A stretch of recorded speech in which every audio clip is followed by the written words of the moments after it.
Hey everybody, Mr. Finn here. Gonna talk to you a little bit about our machine safety on this tool here. This is called the router table.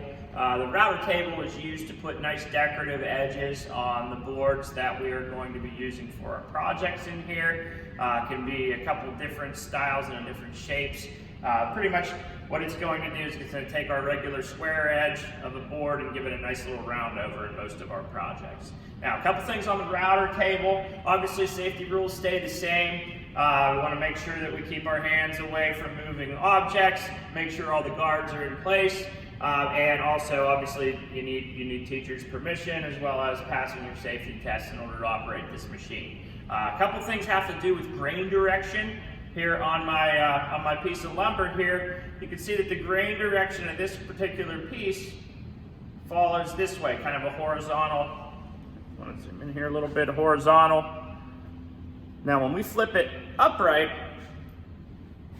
if we have this grain direction going up and down, we're going to see what's called the end grain. Now, one thing real important on the router here is the direction of how we feed in, and two, how we feed the board and which edges we place it in first. Now, router here, router table, I'll move the guard back just simply so you can see the bit. This is a round over bit. This is going to put a nice little rounded edge on our board. Now, you will not ever touch the guard.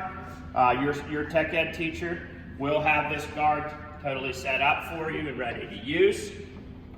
Now, there is a power switch. The power switch is located on the lower right-hand side on a little power strip. When you hit this, obviously the router's going to get a little bit louder. So I'll go over what I'm going to do here before I turn it on and show you. First of all, you're going to see a rotation of this bit.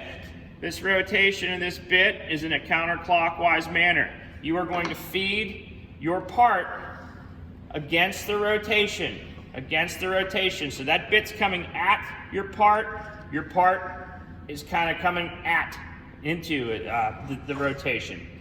As far as grain direction goes, the first ones that you want to do are the two end grains, and the reason for that is when you hit the edge of this corner here, when you're going against the end grain, it'll actually cause a little bit of a splinter, and that splinter we can actually clean up on our finish stroke here on the with the grain. So real quick here, we'll make sure we do our end grain first. Turn the power on. Let the router get to full speed rotation, and you'll definitely hear it in the video here.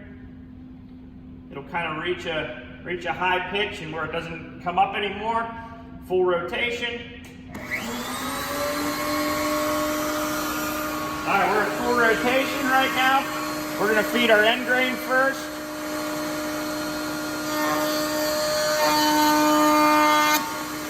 And there's the reason why we want to do the end grain first, is that you have that blowout on the end. That's not too terrible on this piece of poplar, but on some opener grain woods, this ends up being a lot worse. Feed it in.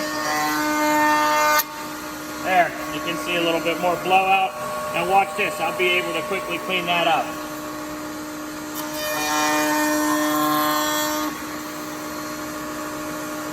Our two ends here, and this piece, obviously this piece of wood here is not necessarily the greatest. We still were able to clean that up pretty nice. Okay. As far as the router goes, just a quick review here.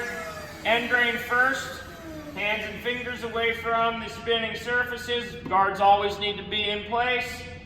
Do your end grain first, and you're going to feed in against the rotation. If you got that, you should be able to do just fine on the router quiz.